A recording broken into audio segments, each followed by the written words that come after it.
Hello and welcome to episode 99 of the So Bet Punks podcast, a podcast about meaning, transcendence, awe and spirituality with a whopping great S. My name is Siobhan.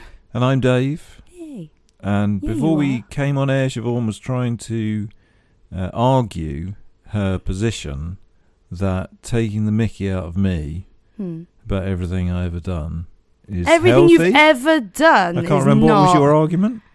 It's nice to take the mickey. It nice. Shows that you are kind and not kind, No, but you are close, and there is a friendliness to taking the mickey. But obviously, bullying and being mean to someone is different are different. But I think I've married you, Siobhan. At this point, aren't we close enough that I can do without the mickey taken? Well, then you stop taking the mickey out of me every time I walk in a room. All right, well, that's a fair point. Exactly. I hope you're all well. This is episode 99. Sorry, we've been sort of counting down as if something amazing is going to happen at episode 100. But next episode is going to be episode 100. Yeah, 100 podcasts we've made together since, Since 2020. Lockdown ended. Yeah, beginning of 2021 we started this. Oh, well, sorry, That's 2021. Yeah. That's crazy. That is crazy. And we've got some exciting things planned, sort of. Have we? Well, we've talked about possibly planning some exciting things. You've had a quiet word with me to the tune of, Sean, we really do have to think of something. Well, 100 episodes. I mean, this is we actually have to plan that one. Okay, it's a huge part of our lives that we've given away to this. It is a crazy thing. And I think, 100 doesn't really mean anything. Of course it doesn't. 100, 101, 99. It's what you make of it. It's what you make of it. And we plan on potentially making something of it. We'll see. Anyway, you'll have to tune in to find out. No spoilers. Who knows? How are you? I'm all right. I'm a bit ill, so that's a bit annoying. Oh. But that's all right. It is what it is. Very I've got good. a bit of a sniffle nose, so if you hear that, then I'm sorry. And of course, it being you, a little sniffle nose equals just loads of snot everywhere, loads of noise, loads of phlegm coming. Oh, I'm very phlegmy. You're very phlegmy. Very phlegmy. But that is what it is. Other than that, everything is hunky-dory. No complaints. Are you prepped for episode 100? Oh, about as prepped as I was when you said, Siobhan, we really do need to plan. We really do need to think of surely something. You must be more prepped. That was yesterday. You're supposed to have spent all of this time thinking about all of the amazing things yet, you were going to do. No, think about. Not at all. I've listened to you think of some good things and gone, yeah, that sounds, yep, that'll be fine. Well, and that. How about you, David? How are you? I'm fantastic. You are fantastic. That's yeah. nice. I've got nothing else to add, really.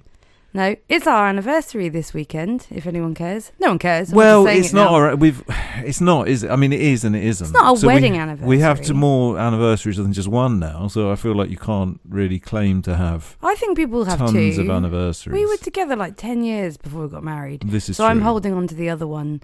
Yeah, no, I'm not saying it's not important. I'm just saying I don't know at what point does an anniversary no longer become an anniversary or become the anniversary of. Well, I think an anniversary by its definition is always an anniversary. It's just whether you pay any attention. But like our anniversary now means when we got married, doesn't it? I don't know. So therefore this is now the anniversary of when we drunkenly danced to Bad Medicine. I was about to say you weren't even going to remember then. In a club in Clapham. Yeah. And had a little snog. Well, yeah, so that's worth remembering. Of course it's worth remembering. But, but it is. We are, and we are getting tattoos of an unknown, no longer operational, I assume, Pragian. I don't even know if that's Czechoslovakian. I'm going to call them Pragian. You weren't even going to say Czechoslovakian. You were like Pragian, sort of rubbish punk band. Yeah. We're both getting their logo tattooed on us. Because like sensible things to bring us a sense of meaning, transcendence, awe, and wonder. Did it? I can't remember. Gig did. We were extraordinarily drunk. Oh, it was one of the happiest days of my life. Yeah, we were very happy. Yeah, it was fantastic. It was, I think. There was an awful lot of meaning. There was only about 10 people there. We did some little moshing with the random people from Prague. Yeah. The band played as if there was about 10,000 people there. It was Yeah. amazing. So we represented 1,000 of those 10,000. Pretty much. I moved around like I was 10,000 people. Yeah, no, it was a very important day. Yeah. No, I'm not mocking that. Should we have an anniversary for that? It's sometime in February. Probably near Valentine's Day. We could do. There you go. Happy anniversary to the Sobet Punks podcast. That's coming up. Oh yeah. Goodness me. Anyhow, we like to start this podcast with just some rambling nonsense, apparently. Yeah, absolute rubbish. We do also like to kick off with something that has respectively given us both a sense of meaning, transcendence, and let's be honest, just call it religion at this point. Yeah.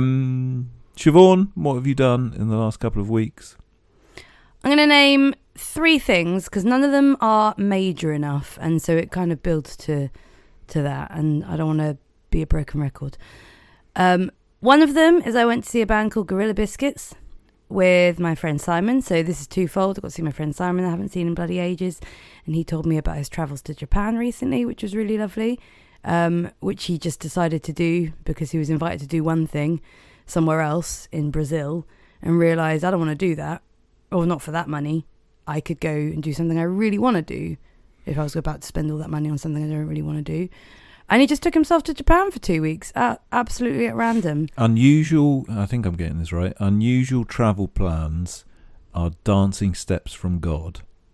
I'm not sure if I quite got that right. That's a Vonnegut. That's lovely. I know. Oh, that's really nice. Well, he definitely did that sort of dance, which is really lovely. He did it on his own. He showed me some pictures. Anyway, that's not really... That's wonderful. I can't keep saying hanging out with friends is my meaningful thing, but that's what I'm going to keep doing. But I got to see the band Gorilla Biscuits, who are, for those who don't know, a New York hardcore band. They were one of the positive kind of youth crew bands. They were about 17, writing wonderful songs that are about positivity and not kind of hating each other or being negative in the way that some of the other bands were at the time. And they pretty much only made one album. They did some other bits. And so this is 30 years later? I think it's 30 years anniversary of that album. Which they made as I was being born, actually. So it's longer than 30 years. And it was absolutely amazing. I would say this is the awe-inspiring part because they were incredible. Given that they wrote this when they were like 17 and they're fully grown ass men now. It was just very joyous and very wonderful. And given that, to be honest, I think saying that you go to a gig isn't necessarily always the most awe-inspiring or wonderful thing, but given that we don't go to that many anymore, like we've kind of, I don't know, just stopped going to as many gigs. They've become more expensive. There aren't so many around. Not very awe-inspiring. Yeah, there's a lot that aren't giving me a lot of joy. This one was particularly joyous and wonderful, so I was really glad to have seen that. The other 2 things are very minor because whilst I've been to a gig, I have not done a lot off my own back, and I am starting to feel like week on week the effect of not doing this and not tending to this kind of element of life about seeking transcendence and meaning. So I've done 2 things very boringly. I have called in sick to work finally. I do feel this means something to me because it's given me a kick up the butt. I'm just broadcasting it. I mean, you are actually sick. I am actually sick. This is the thing. I work in the NHS, and there is some weird pride in. Well, it's one or the other.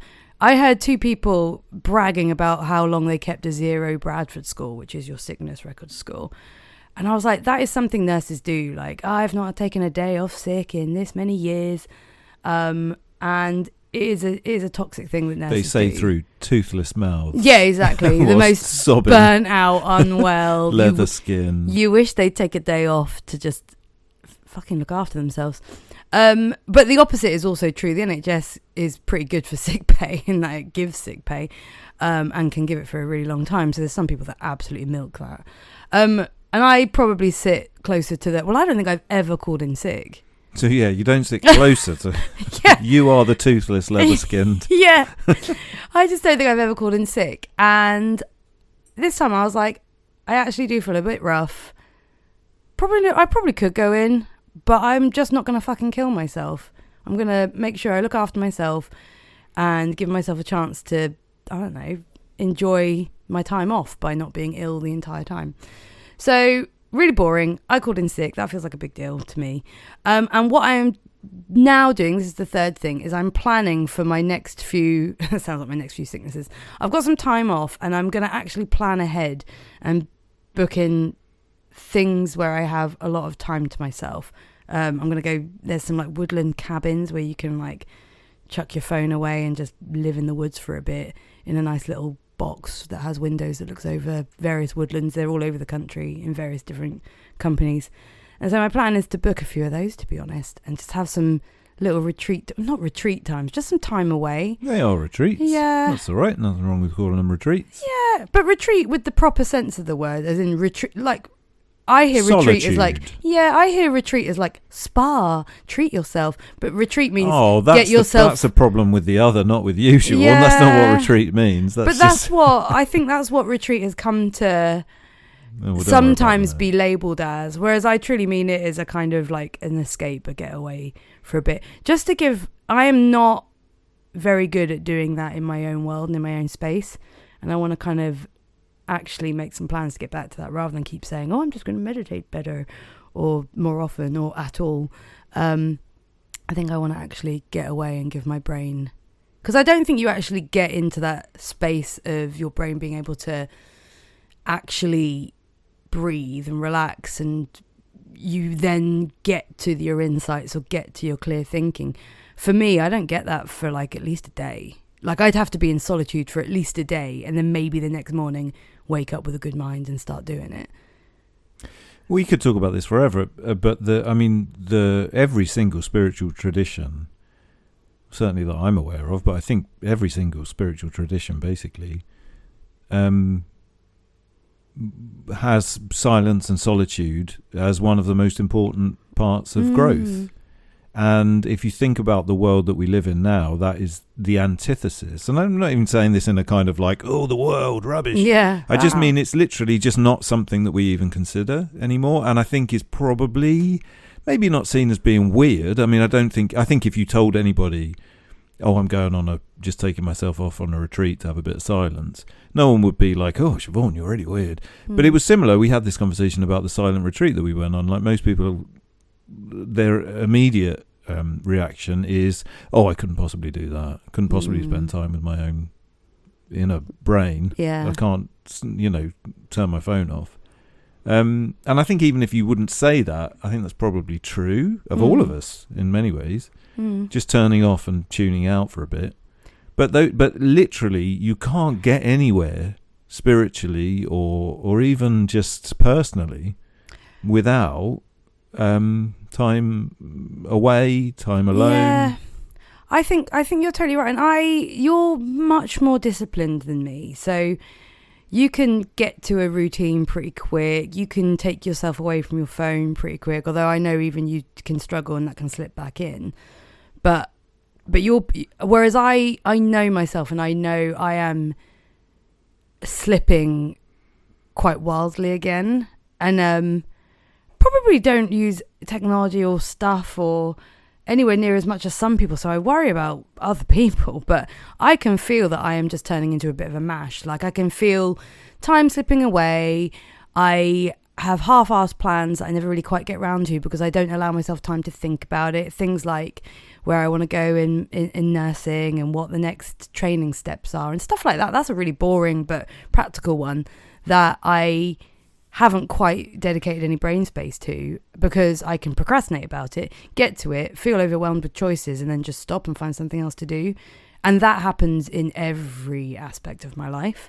So I think a cut-off entirely is needed to then, I don't want to like put too much pressure on it and see it as a reset and come back with a better mindset to then carry on.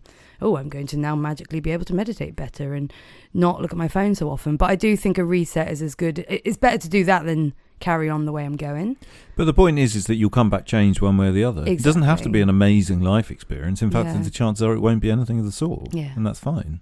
But that's the so yeah, I haven't really done anything in the last 2 weeks, but instead of coming and saying, I plan on doing better, like I'm going to actually put some practical steps in place this time. I think planning to do something is a huge thing. Yeah, Don't but belittle that. No, I think that you've done loads by just deciding to do it. But I think prior to now, I've always kind of said, "Oh, I just will. I'm just gonna. In the morning, I will." Yeah. Whereas this time, I'm like, "Okay, no. Here's a practical step. Something will be booked. I will be going." And actually, it sounds really boring, but like making use of annual leave in that way from now on. Like I had these spare 2 days, so now there's the random best part of a week that's going to be free in February.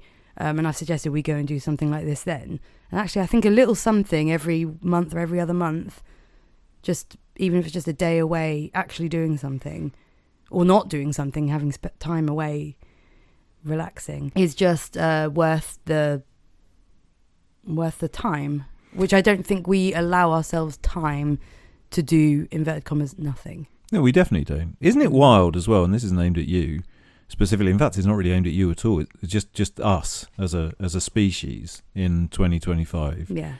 Isn't it wild that the thing that you've just described is basically getting rid of all of the things which we would consider ourselves very privileged to have? Yeah. So we have everything, more or less. Mm.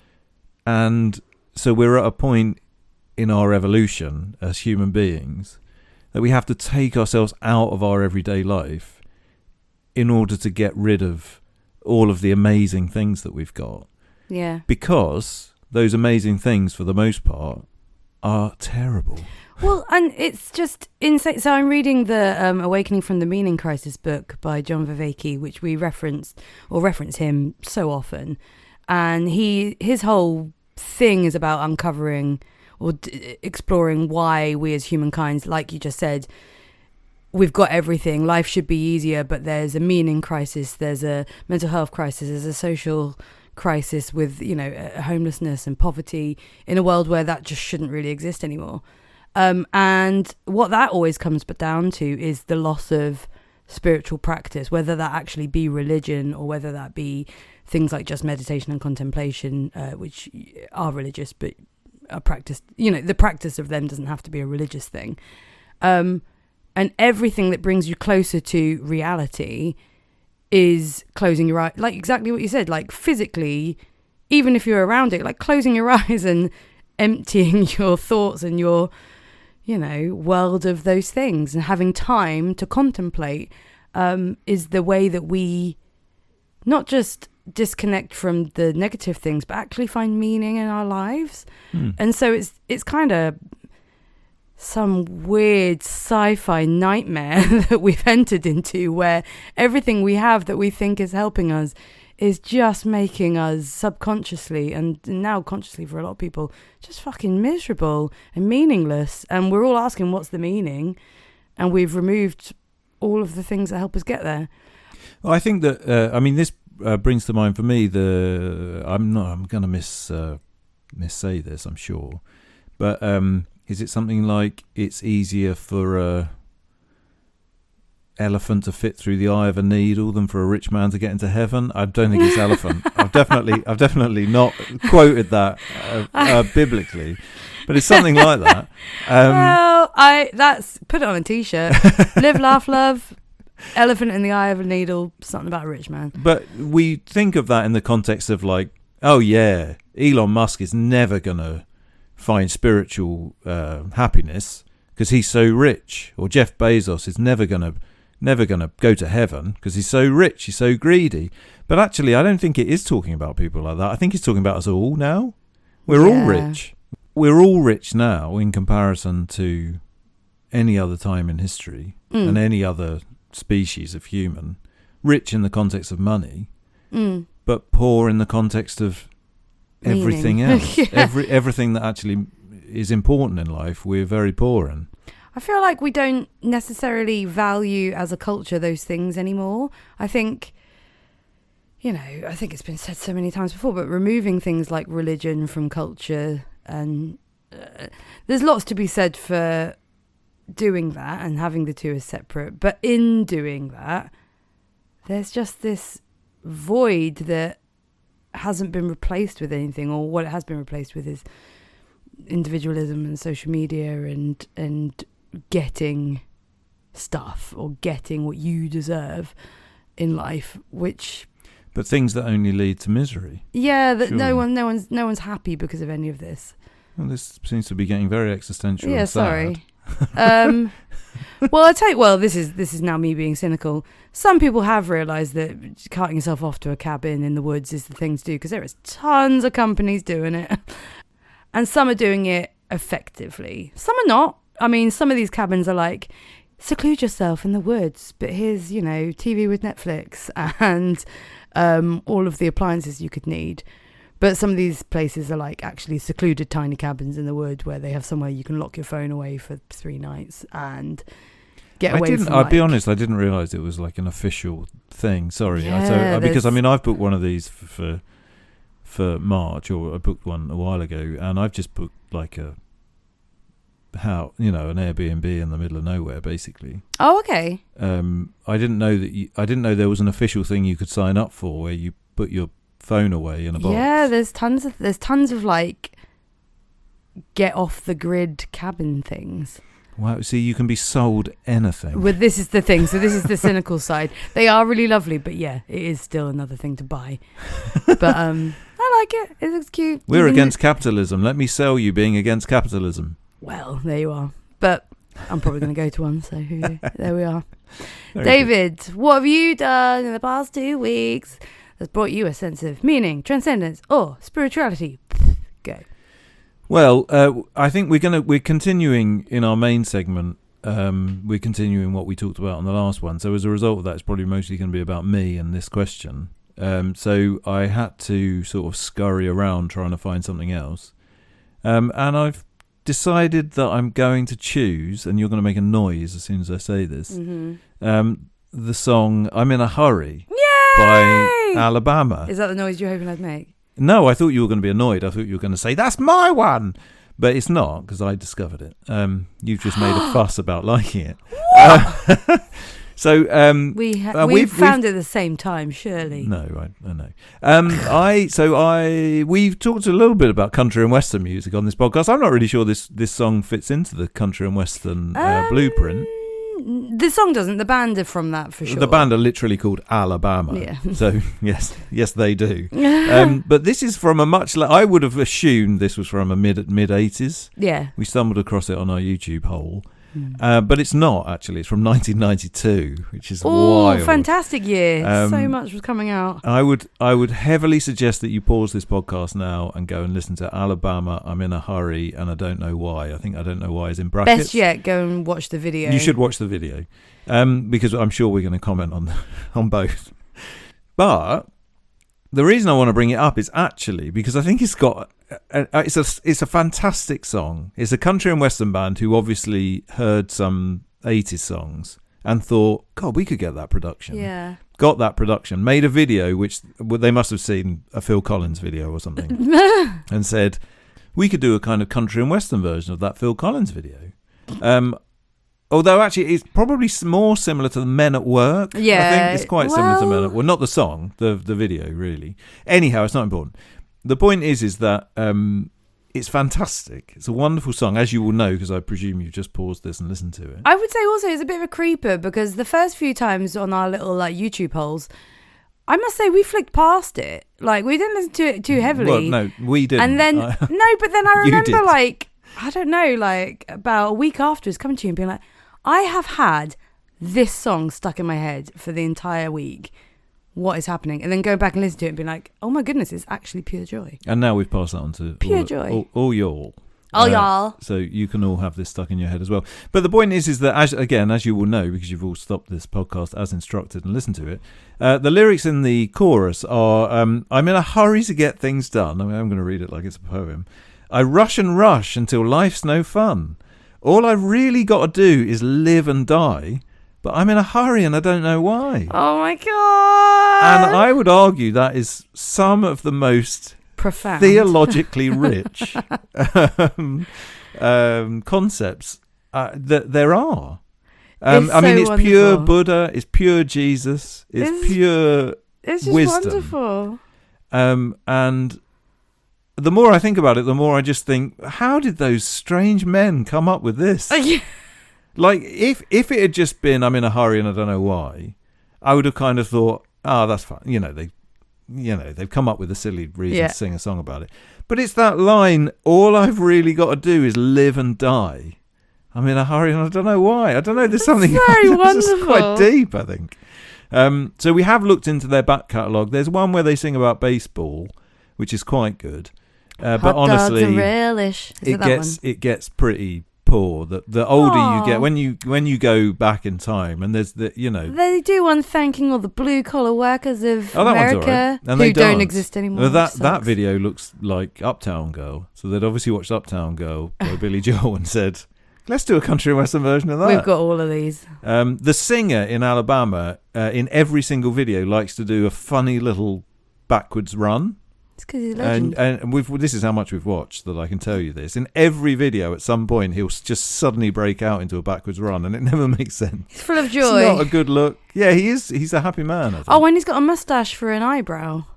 Like, he's just got a massive mustache, and then the same again between the eyes. Yeah. He's what? Twinkly eyes too. He's a nice looking fella.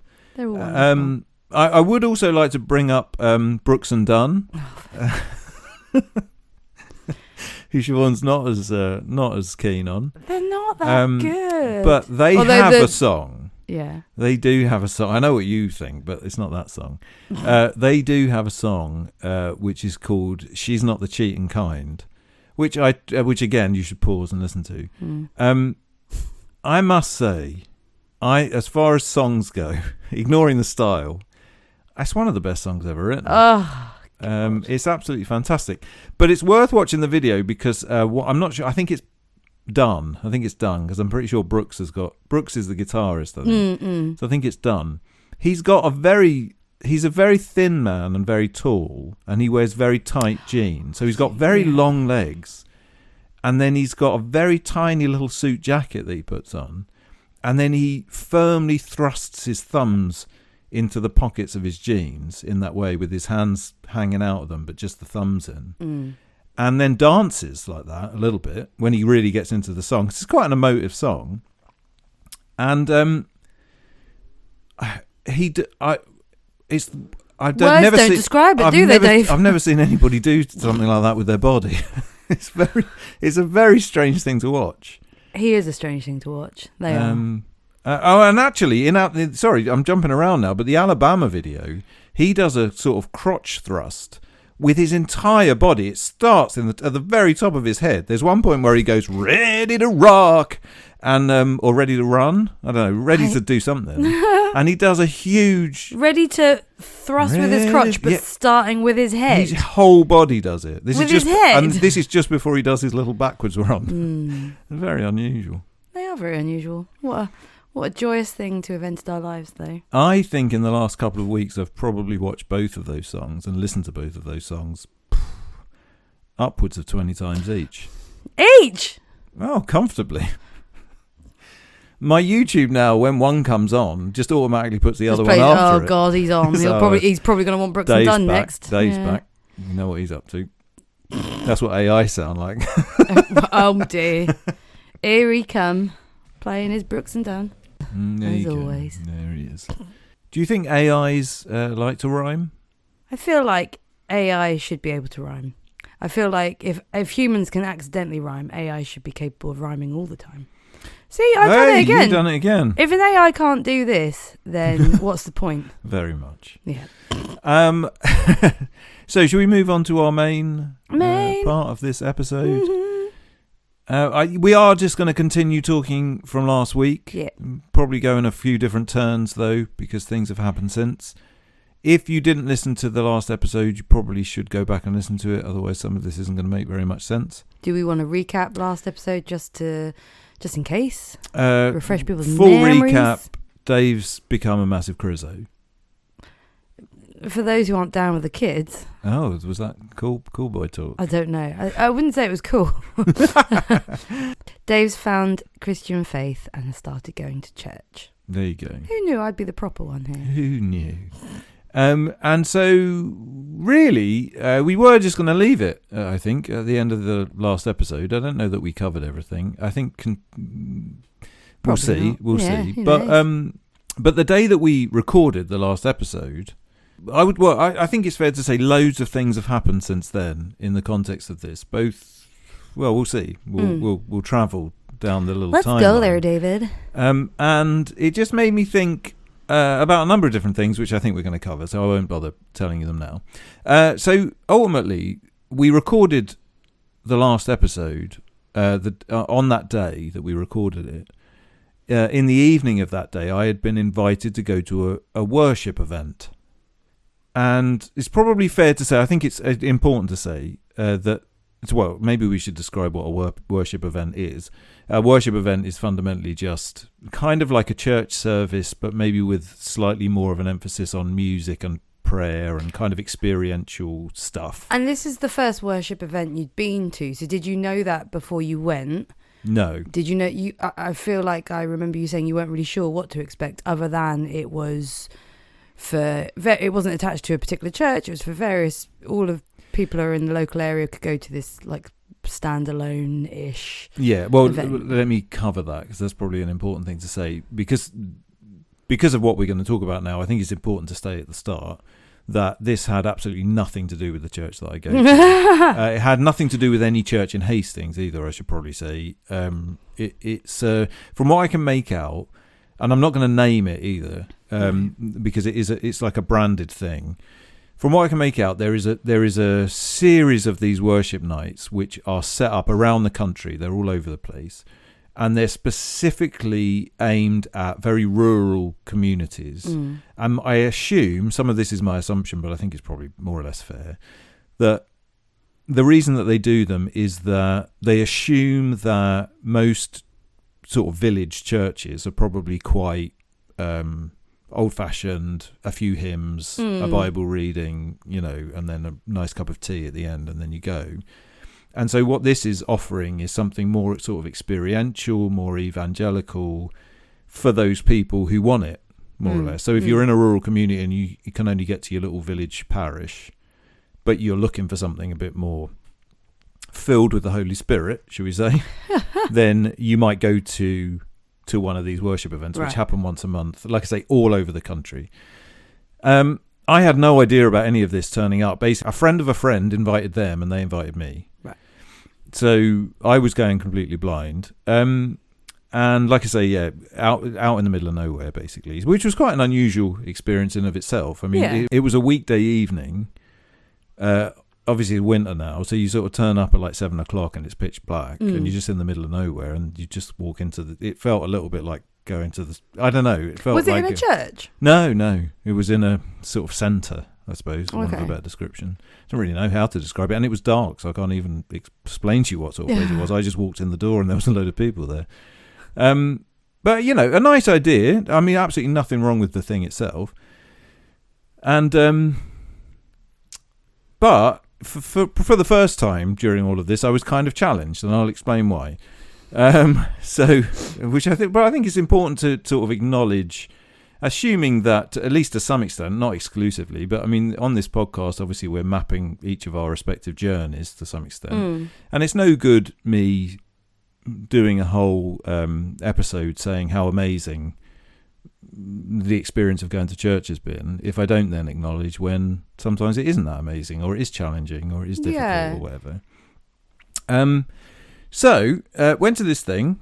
It's a fairly small group. I mean, a decent amount of people. I'm not even really sure. Probably about 50 people or something. Yeah, maybe more than that, actually. The first 40 minutes is just songs, like nice modern worship songs. Everyone singing along, really lovely. And then they do like a talk, more or less. And the talk is obviously completely different every time. So they just get people in to do the talk. So it's really just kind of just you get what you get, I suppose. And I don't actually know. Again, this is something that happens all around the country. So I'm not entirely sure whether the speakers kind of travel around maybe they tour them all. I'm not really. I don't think it's that. But anyway, but the person that spoke was not from anywhere around here or anything else. But he did a sermon, I suppose you could call it a sermon, about deliverance, which ultimately ended in an attempted exorcism. Woohoo!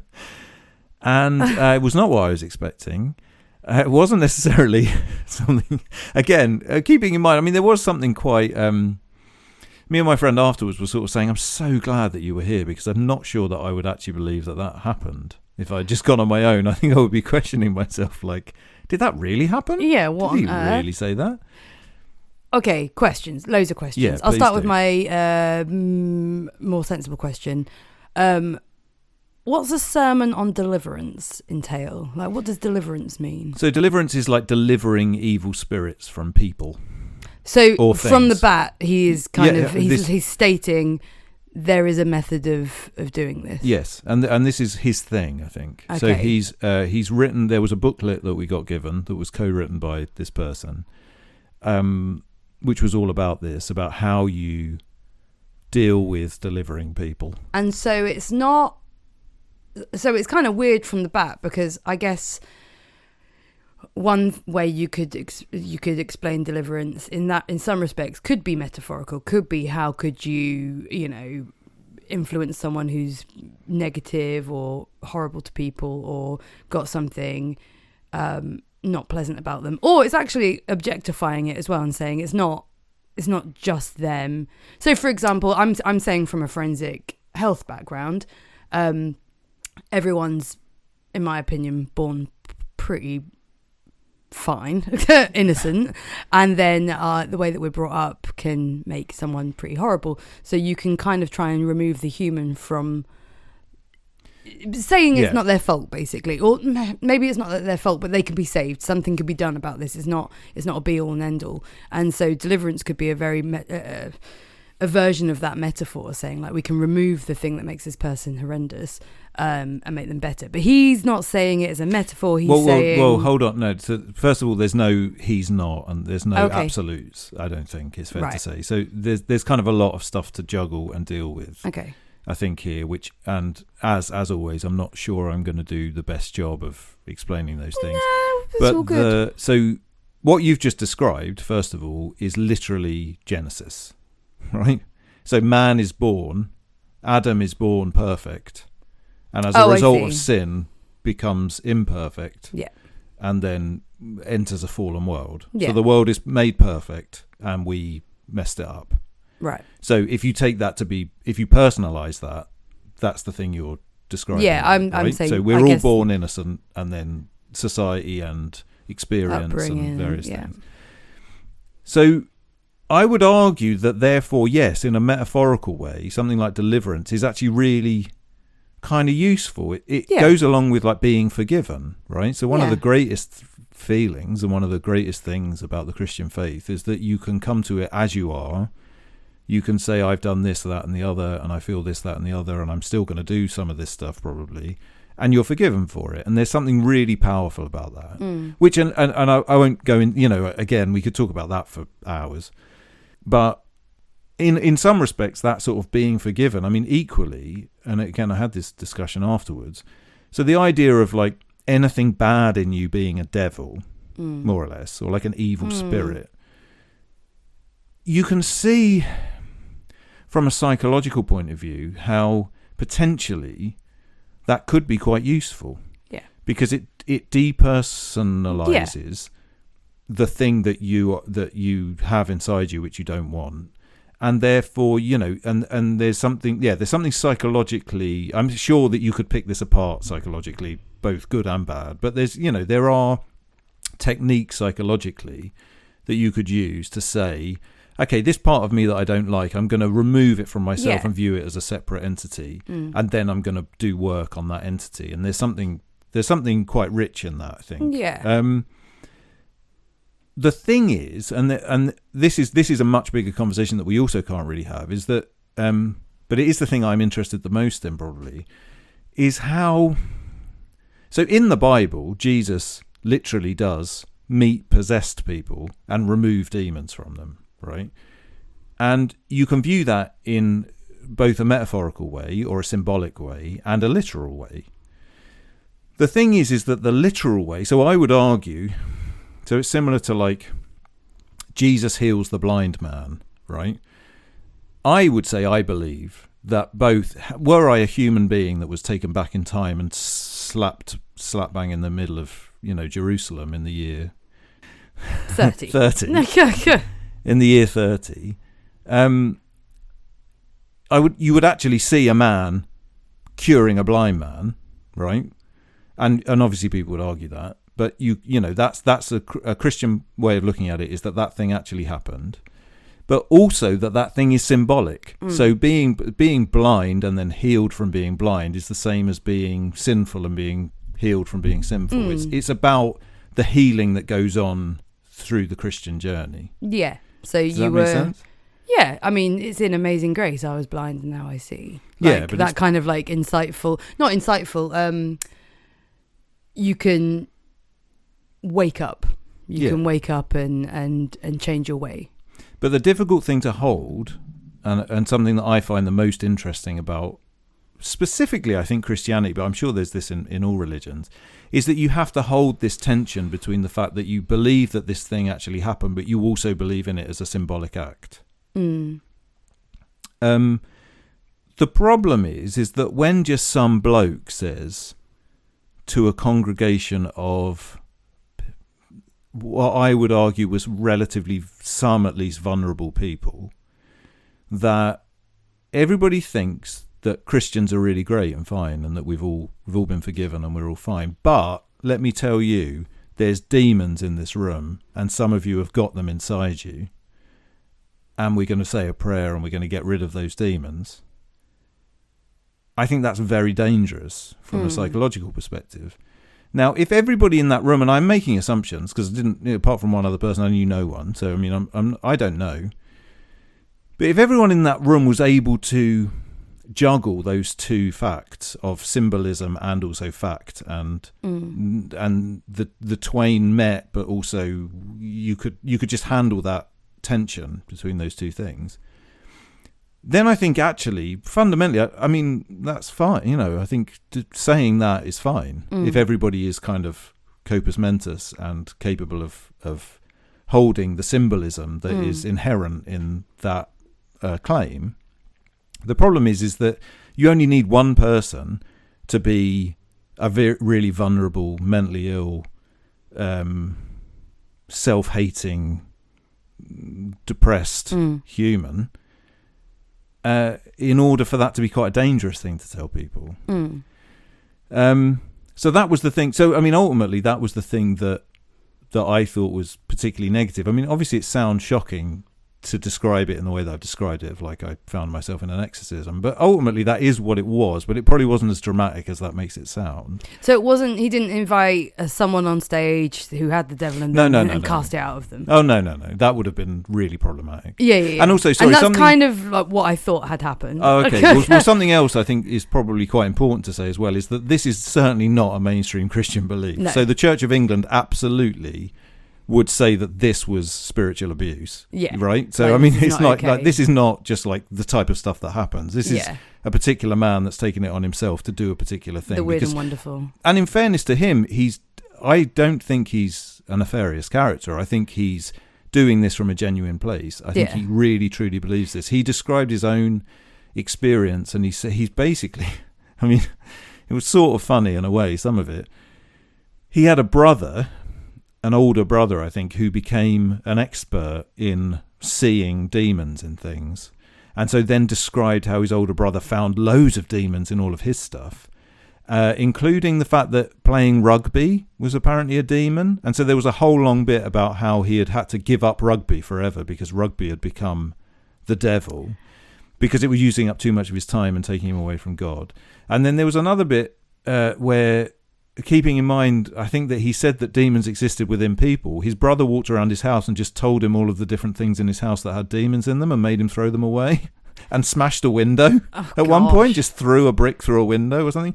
It was such an unusual talk. That is so strange. And it sounds like this person was, brought up or lived in a really strange way. Abused himself. Yeah, because that's the thing. Like, it's just, one step away from, like, if you took one step backwards, it's kind of like psychologically I can hear that making sense. Like, okay, for example, when the brother says rugby has demons in it, okay, well, let's strip it back a bit. Is, what are you doing it for? It's one of them things where it's like, instead of just saying there's a demon in that, get rid of it. Like, okay, what potential negative impact is this thing having on me?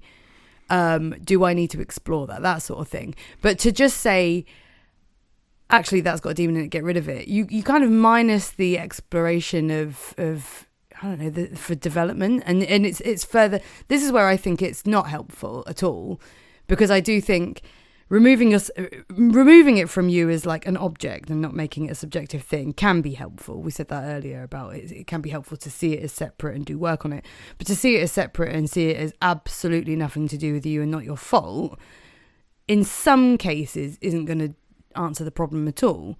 Like, if you're always attracted to the things that give you an ego boost or give you make you, I don't know, I can't think of anything particular, but like you're addicted to shopping, you're addicted to da-da-da-da, and you remove that activity because that's the demon thing, but you replace it with something else, or drinking or addictions and things like that. Well, you're not actually tackling the little thing underneath. Well, then it becomes something which has nothing to do with the religion, by the way, but then it becomes something that's more along the lines of sort of positive thinking, I suppose. So if if you're kind of addicted to porn and someone tells you that's a devil in you, and then they perform an exorcism on you, which is kind of a bit of a rite of passage in of itself, and you come out the other side convinced that the demon that was making you look at porn has gone away, it probably will work, or at least it will work to some extent. Yeah. But I mean, that has nothing at all to do with religion. That has everything to do with that's like tricks of the mind, basically. But also, there's something to be said for going through something, coming out the other end. Yeah. If you truly believe that that's what you're doing. But yeah, no, I know. I hear what you're saying. That's all kind of trick of the mind potentially, or the process of going through a ritual. It doesn't sound like that. It sounds like he's doing that a bit, but like you say, if there's someone in the room that can't make sense of that or takes it incredibly literally, then I can see how it could be. Well, it depends though, because you could also argue if somebody takes it completely literally, they're the very ones who could actually be changed in a positive way by it. Yeah. So maybe that's the point that I'm trying to make, is that this is extraordinarily complex, and I'll give you a very good example of that. When it was all finished, I walked away from it thinking, "Oh my, what have I just seen there? Like, I don't think I feel very comfortable about this. I had all of these. Is this normal? Like, I'm still new to this, so I'm like, is this just what happens at the church services that I've not been at? Yeah, have I accidentally landed upon one that's pretty normal? Yeah, which for the record, no, that isn't the case. But I'm just saying, lots of things go through your head.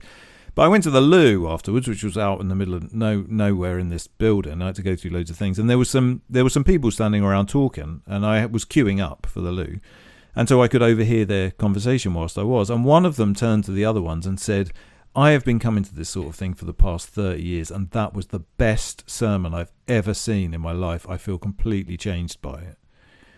And so smart ass Dave, walking away thinking to himself, well, that wasn't very good for people who are potentially mentally unwell, which, by the way, I stand by, and it wasn't particularly good for people that are mentally unwell. For this guy, who happened to be standing outside the toilet at the same time as me, it was the greatest thing he'd ever seen. Yeah, life-changing.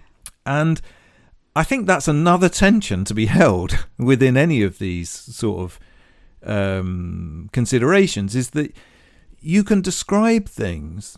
No, it's not even about how you describe things. You can, depending on the narrative that you give to something, is very much dependent on who you are, where you are at that time. Well, no, but also whether it comes across as being a good thing, positive thing, or a negative thing. And so, therefore, for that guy, this was a really positive experience. For me, context. It wasn't, and probably for you, the listener, if you just heard me describe it, you would have almost certainly come away from it thinking, "Oh my God, that's awful." Yeah.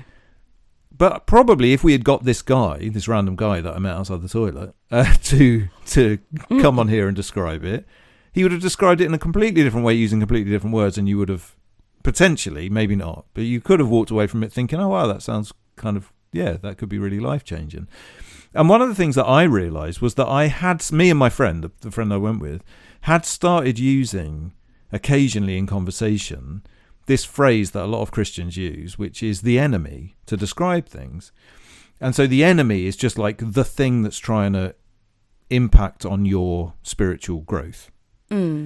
Really, except it's not. The enemy is actually, we hadn't really thought about this until afterwards. The enemy, when you use that turn of phrase, you're more or less saying like Satan or the demon or a bad spirit. And the thing is you fall into these patterns of speech sometimes, and the enemy is a really useful phrase. So, for example, when you were earlier describing social media and how that was getting in the way of your spiritual growth, to describe that as the enemy trying to get in is really useful, actually, I think. Maybe some people would disagree, but it's useful because you can see all of the different forces. So again, in more of a symbolic, metaphorical way, you can see all of the different forces which are trying to make you, particularly in the modern world, make you less spiritual. Yeah. But so using that as a turn of phrase when it becomes quite quickly normalized, because you hear a lot of people using that phrase and it comes up in conversation. And we had this exact conversation on the way home. We were like, yesterday we had a conversation where I've just realized we were sort of describing what this guy was talking about, but we're both really uncomfortable with this guy doing what he's just done. So what's happened there? Like, how did we fall into the and then that's where the tension comes in. It's like, I still think, actually, looking at, say, social media companies trying to use up all of your time and attention, to view that as the enemy, it's really useful. Would you agree? I do agree. I think it's funny because every time you say the enemy, it sounds incredibly conspiratorial. Yeah, yeah. Well, a lot of things do. Yeah, so that's and I think it's a shame because I think that's probably more a sign of modern times as opposed to what the word truly means. Because I think getting to what the word truly means, someone who wants ill for you, which of course in the context of even the Bible is kind of what it's talking about. Yeah.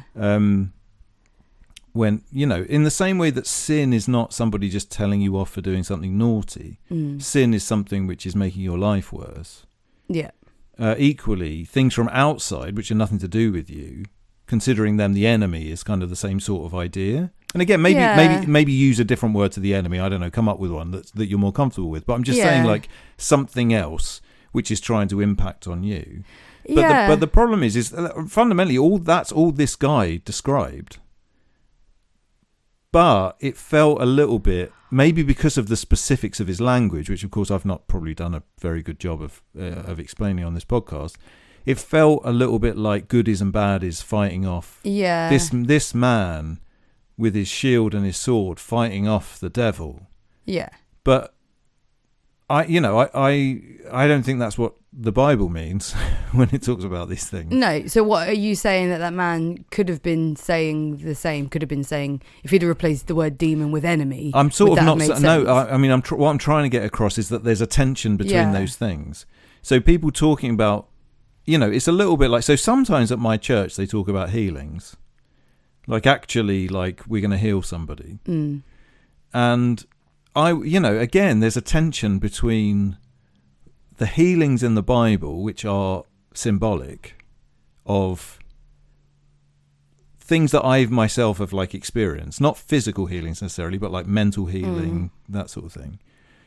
But there's a tension there with that and the actual thing of like Jesus laid his hand on someone and they weren't blind anymore. And it's a really difficult thing to get your head around. And actually, I think the point of it is that you can't get your head around it.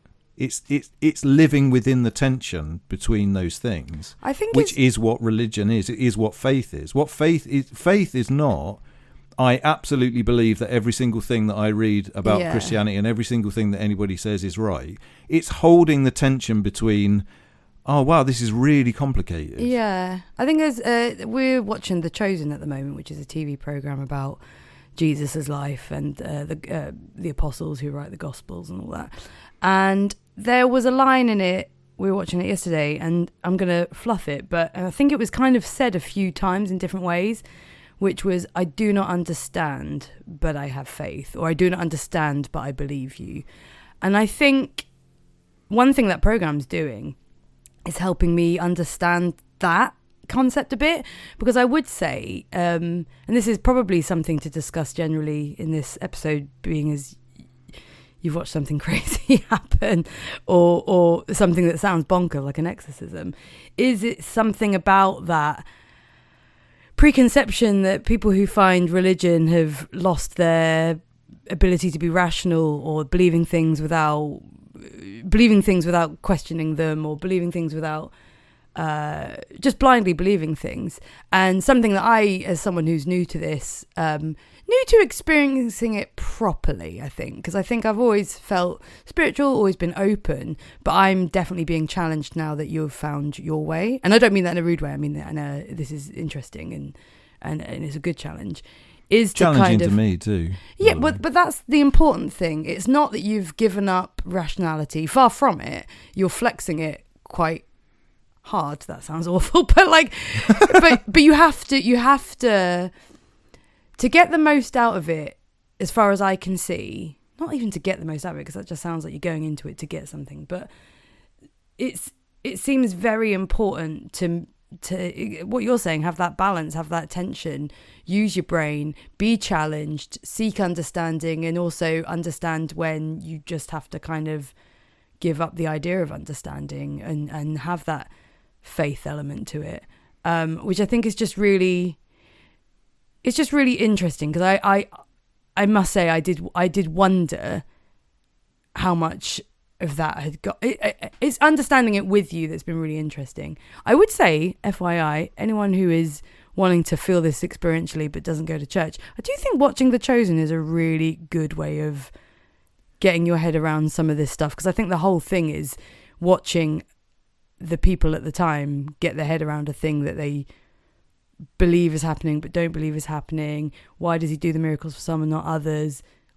All about having that kind of faith thing. Yeah. I think I didn't realise how much of that is still tackled within, it's still present within Christianity. It's not like you become Christian, you find faith, and then all of this goes away, which I think from people who don't have faith, we look at, people could look at people who have faith and go, oh gosh, they don't have that challenging, well, they just blindly believe. Like, no, actually, it's this constant tension and this constant questioning that goes on for eternity, by the sounds of things, from the people I've read, and you know much more than I would, but it's just very interesting.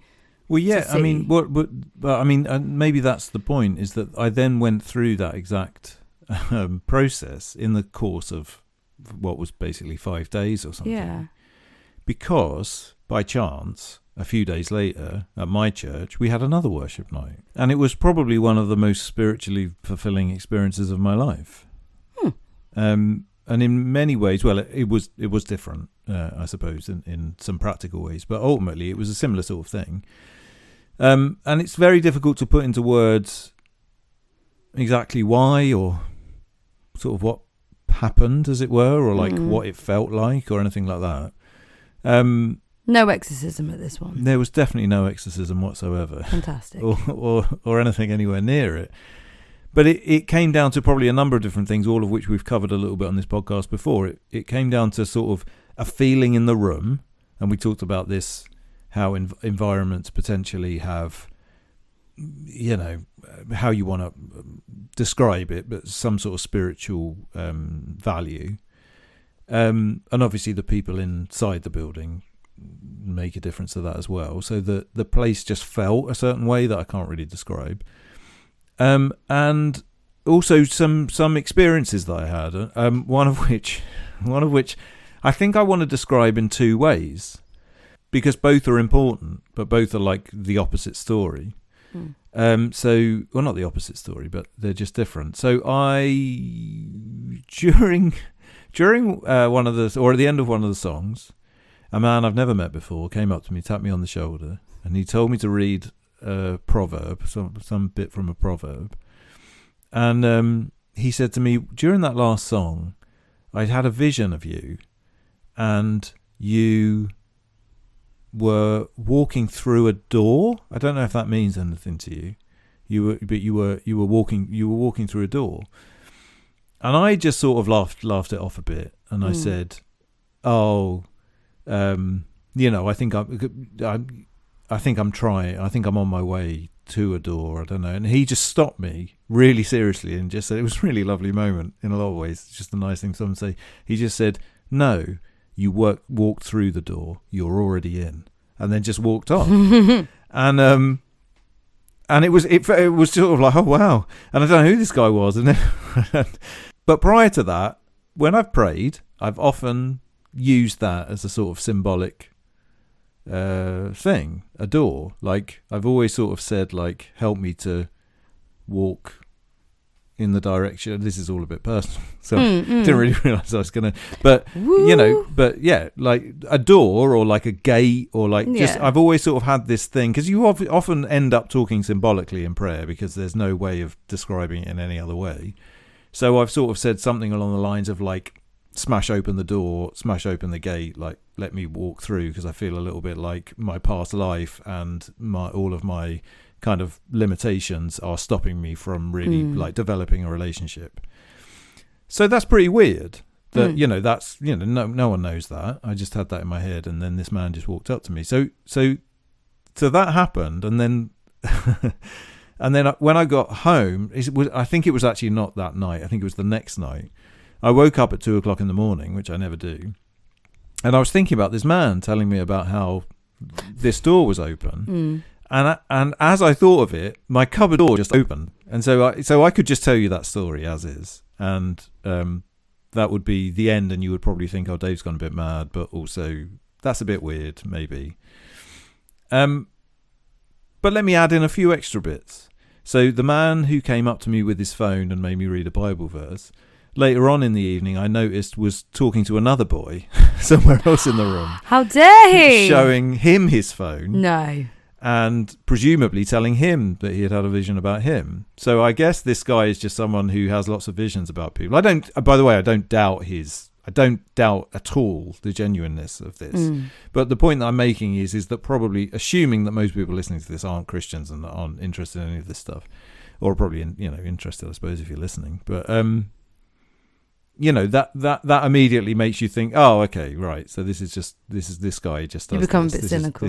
This is what he does. Yeah.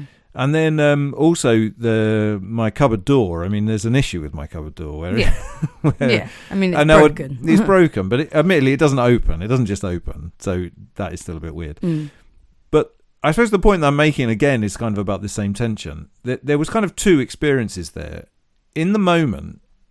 In both respects, both when laying awake in bed and also before when the man came up to me, there was like a feeling of just absolute, oh my God, I can't believe that he's done that. Like I can't believe he's basically seen into my prayers there. Like, this is absolute proof in the second and in the moment, like absolute proof. God's talking to this man and he's telling him what's in my dreams, and this must mean that I've made a step and I've walked through the door, right?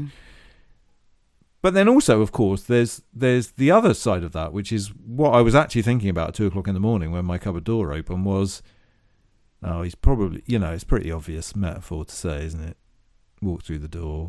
And the proverb that he showed me had something about a door in it. So, so the point that I'm trying to make is that there's both a cynical way of looking at it and a completely non-cynical way of looking at it. I'm sure there's a middle ground somewhere, but actually I'm not sure there is a middle ground. Either the thing happened or the thing didn't happen, It's kind of I think you're going to smirk at me for this, but it's also two other things that are basically saying the same things that you're just saying, but that are very common to all.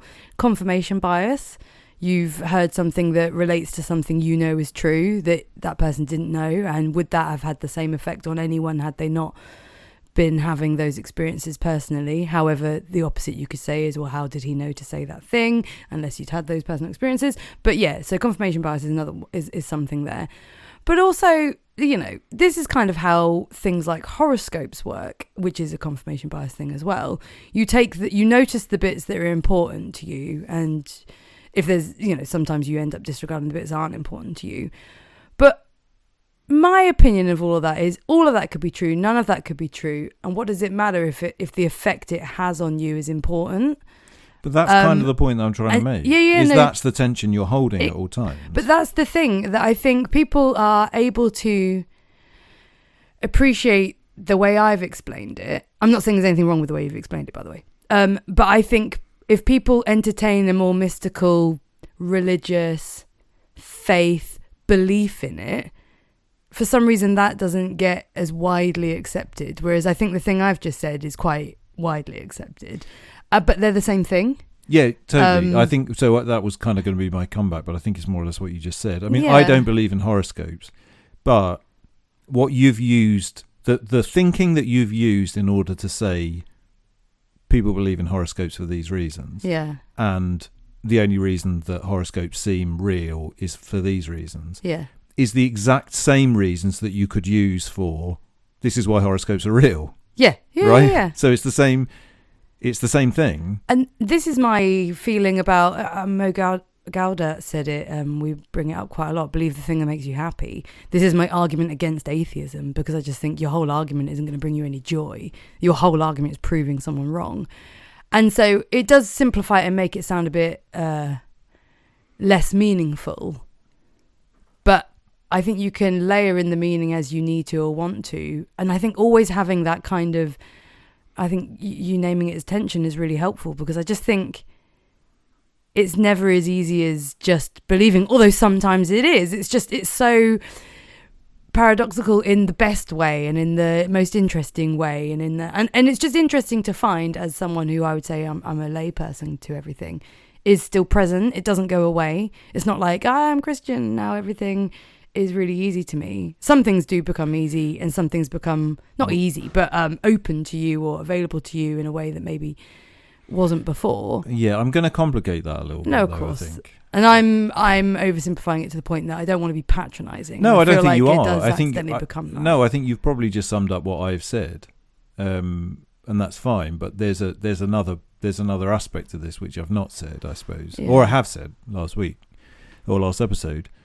Is that then there is something about experience, which then not experience, an experiential.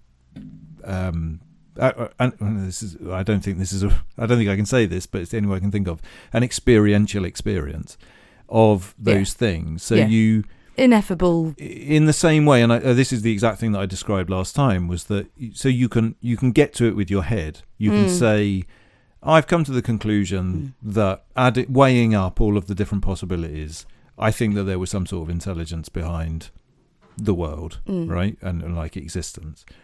So that's in your head. And then you can sort of say, and if that's, and this is the Rostautha argument, and if that's the case, then probably the closest thing to understanding what that thing is through one of the major religions. Probably it makes sense for me to pick the major religion, which is most part of my cultural makeup. Yeah. So you can go through all of those that thing, and to some, I imagine that there's probably plenty of people where that's kind of the end of it, and they just say, so I'm just going to go to church and I'm going to make some nice friends and I'm just going to enjoy myself. Some of the music's good, this is fun. Get exercise every now and again. But the thing is I would argue that once you get to that point, and you actually open your heart up to this stuff, and I think probably it's not unfair to say open your brain up to this stuff. Again, we've not really talked about left and right brain thinking, nor can we. But when you open the right side of your brain up a little bit, is that then it becomes something different, and then it becomes something much more experiential, and then it becomes something much more that you just feel and you just know. Yeah. And that's happened to me very quickly, and my experiences, and I'm around quite a lot of people that are at a similar-ish sort of place in their journey as I am. Everyone's more or less found that. So they've more or less found that once they open their mind up to this thing, they suddenly realise that there is way more to it. And so that's the only sort of spanner in the works. Yeah. Is that one of the reasons why it felt so insane, that guy asked me to read a proverb that sounded apt and to describe walking through a door. One of the reasons that felt so insane had nothing to do with the content of what he was saying. It had nothing to do with whether or not I had thought that before. It had nothing to do really with whether the cupboard door opened or not. It had everything to do with the fact that I just now know that God's there. Yeah. Right? And I can't describe what that feeling is. Well, I can't describe I can describe how I got there to some extent, but how I got there has nothing to do. Is all. I keep wanting to say intellectual, but intellectual makes it sound clever. It's all. I can give you some words for ahead, this. Please. Well, I can't. It's not me. It's John Vervaeke again. While he's trying to awaken from the meaning crisis, one thing he argues is that there are loads of different ways of knowing, and our modern culture is only used to one. So he names 3. There's propositional knowing. A proposition is a fact. You know something because you were told it is true, and therefore you now know. It's a collection of facts, and this is true because this is true. There's perspectival knowing, which I'm not going to really remember exactly, because the bit I want to get to is participatory knowing, which is knowing by being involved with it. So perspective is kind of seeing it from different points of view, I guess. But participatory knowing is you know it because you're being involved with it. You conform to it. You are part of, you know something because you are involved with its makeup and its being. And experience is part of that. So an experience happens because you are there, because you are part of it. And his argument is we only value propositional knowing now, and this is because of the scientific revolution, the Enlightenment, the loss of religion, and getting back to having participatory knowing by having experiences. You know what we were saying at the beginning, going and spending time in the wild and being on your own is participatory. It's not, you know, intellectually, I know these things will be good for me, but doing it is the point. And I can feel the part of my, you know, upbringing and culture, modern culture, saying, you know, when you said, oh, when people open up to it, and then, you know, that's saying when people participate, when people are involved in it.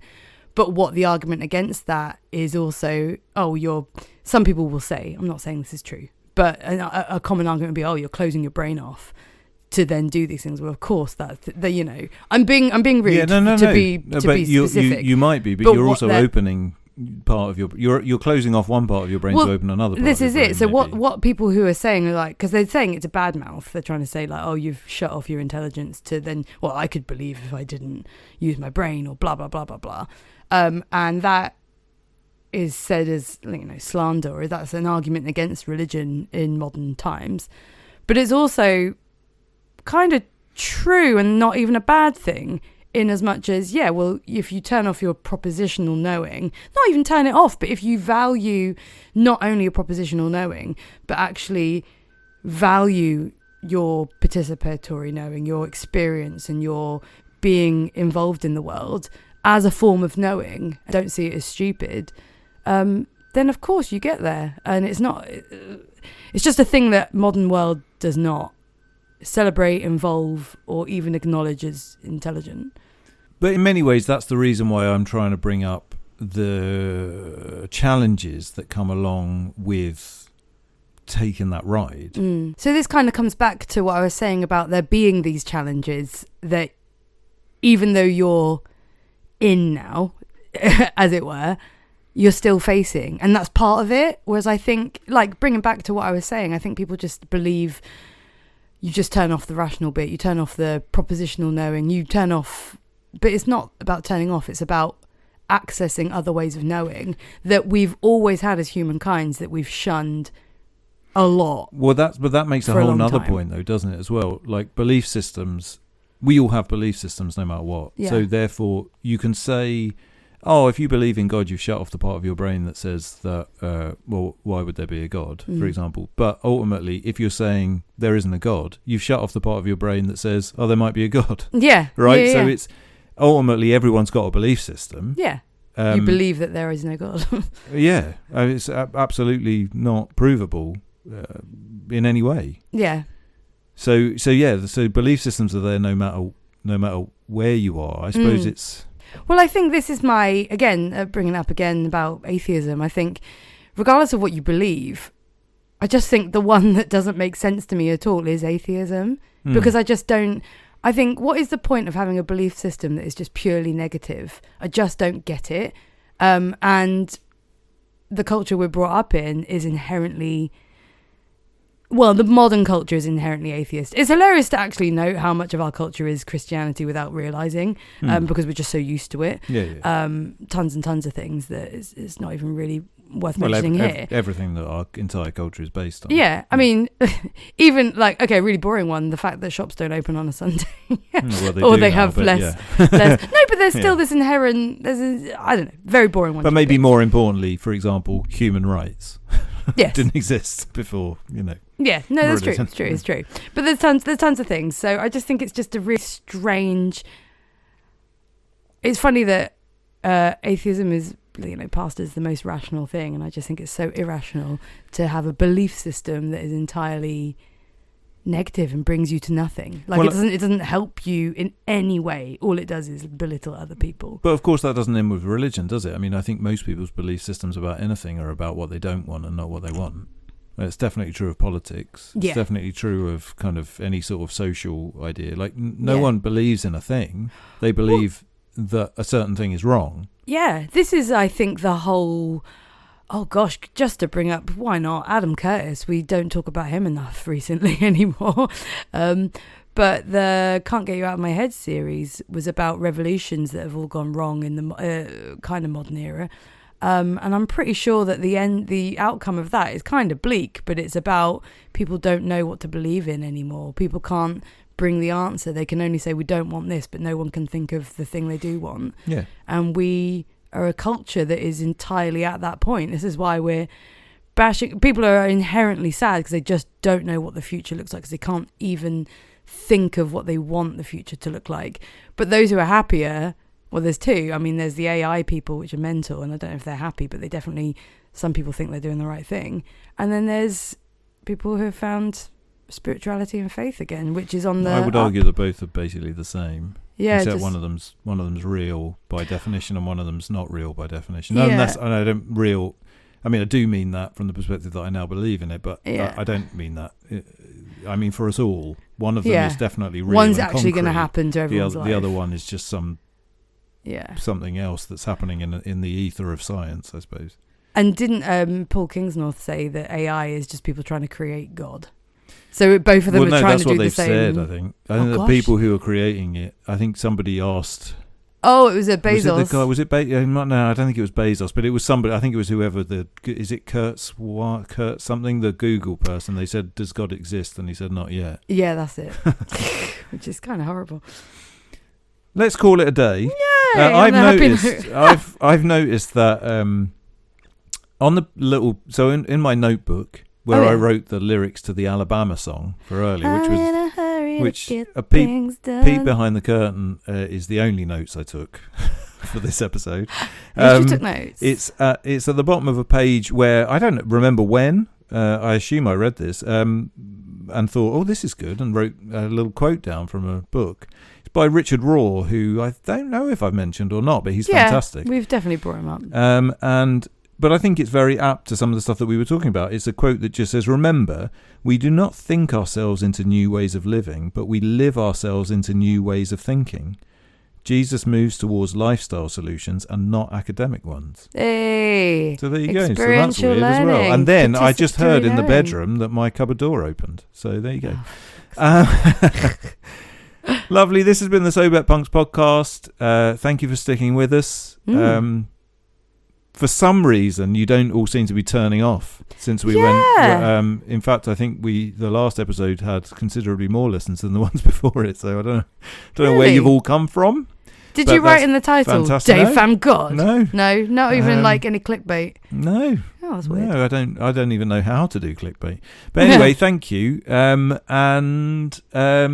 Maybe the way that people are hearing about us is that you're all telling everybody about us, because we don't advertise this on social media. So please feel free to continue doing that. And if you would like to contact us, the email is shamsicroses@gmail.com.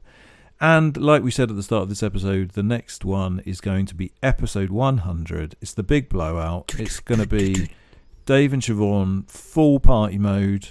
Woo! Maybe.